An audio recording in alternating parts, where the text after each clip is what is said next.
बिस्मिल्लाहिर्रहमानिर्रहीम। लाखों करोड़ों दुरूदो सलाम नबी पाक सल्लल्लाहु अलैहि वसल्लम पर और उनकी आल पर। मैं हूँ कलसूम हाशमी और आप हैं मेरी यूट्यूब फैमिली का हिस्सा। अल्लाह से दुआ है कि आप जहाँ कहीं भी हो खैर खैरियत से हो। अगर अभी तक आपने मेरे चैनल को सब्सक्राइब नहीं किया, चैनल को सब्सक्राइब करें, लाइक करें, कमेंट्स करें और बेल आइकन के बटन को जरूर प्रेस करें ताकि मेरी आने वाली हर नई वीडियो आप तक पहुंच सके।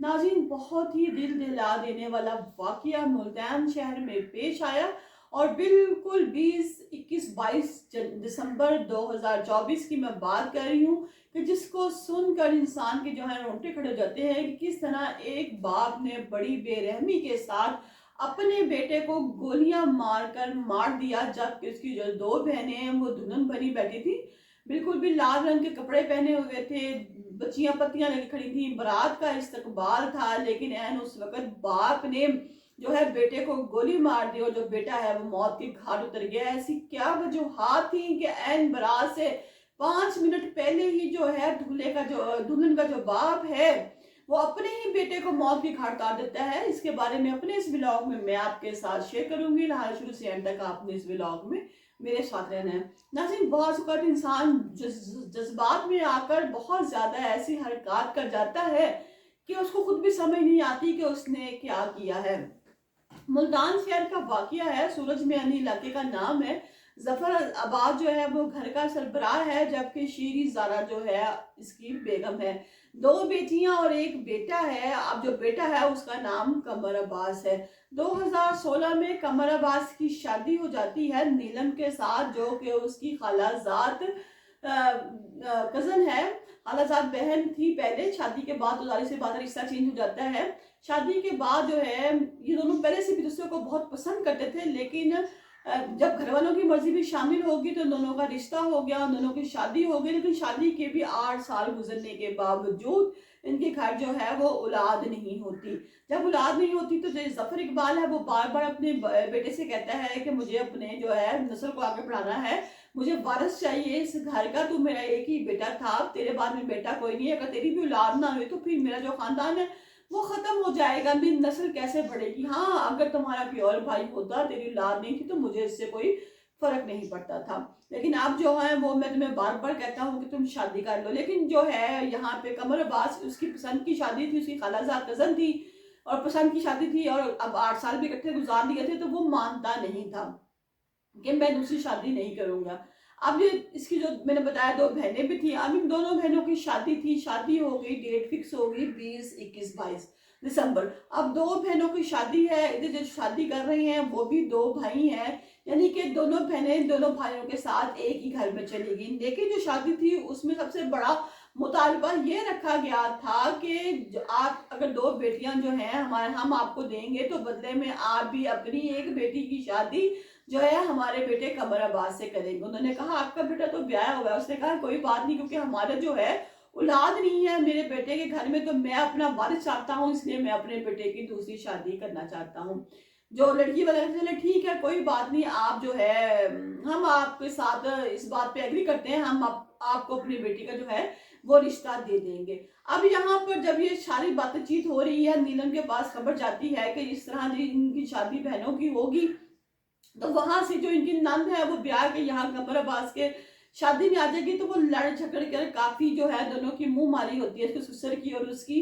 वो अपने माँ बाप के घर जाके बैठ जाती है जब उसके कानों में ये खबर पहुंचती है। यहाँ पर शादी की तैयारियां बड़े धूमधाम से हो रही होती हैं। मेहंदी है, मेहंदी पे लड़कियां जो है तैयार होके खड़ी हैं, फूलों की पत्तियां फेंकी जा रही हैं, सब कुछ है। लेकिन जब बारात आती है तो कमर अब्बास कहता है कि सब मौजूद है, मेरी ही बेगम यहाँ मौजूद नहीं है। वो जाता है अपनी बेगम को मनाता है, प्यार भरी बातें करता है, बेगम मान जाती है। बेगम जब आती है तो वो कहता है कि तुम आओ शादी मेरे घर, मेरे साथ चलो, मेरी बहनों की शादी है, मैं तुमसे मोहब्बत करता हूँ। अभी तक तो मैंने शादी जो है यहाँ पे पोस्टपोन कर दी है, मैंने उनको कह दिया है कि मैं अभी शादी नहीं करूंगा, अभी मेरे बहुत सी जिम्मेदारियां हैं, मेरी बहनों की शादी है, बहनों की जब शादी हो जाएगी उसके बाद जो है मैं बारात के लिए तैयार हो जाऊंगा और फिर शादी कर लूंगा, लेकिन अभी मैं शादी नहीं करूंगा। वो अपनी बीवी नीलम को बताता है कि मैंने बहुत चालाकी के साथ अभी फिलहाल इस रिश्ते को खत्म कर दिया है, अब तुम मेरे साथ चलो। नीलम जब ये बात सुनती है, नीलम भी उसके साथ आ जाती है।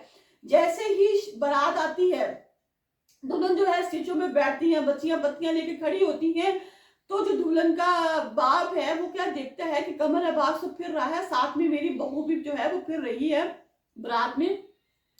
लोगों का इस्तकबाल करने के लिए वो उससे पूछता है कि तुम यहाँ पर क्या कर रही हो नीलम, तुम्हें कौन लेके आया यहाँ पे। कमर अब्बास जो है वो कहता है कि ये मेरी बीवी है और मैं इसको लेके आया हूँ, मैं इसके साथ ही रहूंगा क्योंकि मैं इससे मोहब्बत करता हूँ और ये मेरी बीवी है। औलाद का होना या ना होना अल्लाह के इख्तियार में, और वैसे भी जो है मैं अपनी बीवी से मोहब्बत करता हूँ, मैं इसे नहीं छोड़ सकता। और मैंने ये सारी गेम चली थी कि मेरी बहनों की शादी हो जाएगी, उसके बाद मैं जवाब दे दूंगा क्योंकि मुझे इनकी नंद से शादी नहीं करनी है। यहाँ पे जो कमर अब्बास का जो बाप है वो बड़े गुस्से में आ जाता है, बोलते तुमने मुझसे गेम की है, तुमने सब चलाकी की, लिहाजा जो है बंदूक निकालता है, बंदूक निकाल कर फायर कर देता है। और जो कमर अब्बास को जब फायर बचता है तो कमर अब्बास जो है वो मौके पर ही मर जाता है। उसकी बीवी बचाने के लिए आगे होती है तो उसको भी फायर मार देता है, लेकिन जो फायर है वो उसको जरा सा टांग के पास से होकर गुजरता है, जिसमें उसकी जो जान है वो बच जाती है, लेकिन जो कमर अब्बास है वो उसी वक्त मौत के घाट उतर जाता है। और ये सारा जो वकूआ है ये बारात पे और जो लोग आए हुए शादी पे सब लोग देख रहे हैं और बड़े हैरान हैं। जब कमर अब्बास को पकड़ा जाता है, पुलिस आ जाती है, 15 पे कॉल चलती है, तो कमर अब्बास के बाप जफर इकबाल से पूछा जाता है कि तुमने अपने बेटे को किस तरह इतनी दरिंदगी के साथ मार दिया, तुम्हें जरा भी खौफ नहीं आया, खौफ खुदा ने तुम्हारा इकलौता बेटा था। तो उसने कहा कि बस मुझे गुस्सा आ गया, मैं जज्बात में आ गया, मुझे पता ही नहीं चला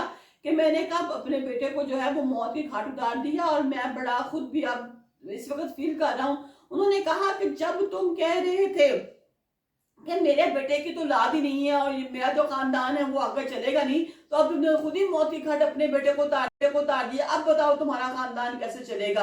और इस पे उसका जो बाप है वो बेचारा खामोश हो जाता है, क्योंकि मुझे लगता है ये ऐसे किस्म का बाप है जो गुस्से में आकर जज्बात में आकर अपना अच्छा बुरा नहीं सोचता। हमारे माशरे में नाज़रीन अभी भी बहुत से ऐसे लोग मौजूद हैं जो गुस्से की हालत में अपने आप को कंट्रोल करने के बजाय कोई ना कोई ऐसी हरकत जरूर कर देते हैं जिससे वो तो खुद मुश्किल में फंसते हैं, साथ दूसरों के लिए भी बहुत परेशानी का बायस बन जाते हैं। यहाँ पे उसने अपने जवान बेटे को सिर्फ इसलिए कि जी वो अपनी बीवी के साथ प्यार मोहब्बत से रह रहा था, और यही बात जो है जालिम जो ससुर है इसको पसंद ना आई और इसने अपनी जो बेटे को मौत के घाट उतार दिया। और अब जो कह रहा है कि मैं पछता रहा हूँ, लेकिन अब पछताने से कोई फायदा नहीं। ना हमारे माशरे में ऐसा होता है कि जब हमारी अपनी बेटियों पे कोई मुश्किल आती है, उनके हाँ औलाद नहीं होती, तो हम अपनी बेटियों को लेके बहुत से पीरों फकीरों कीमों के पास जाते हैं।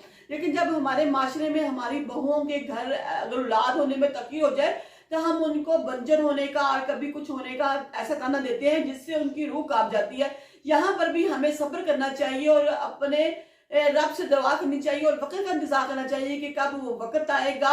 और अल्लाह ताला बेशक बहुत बेनियाज है, हर वो किसी को नवाजता है।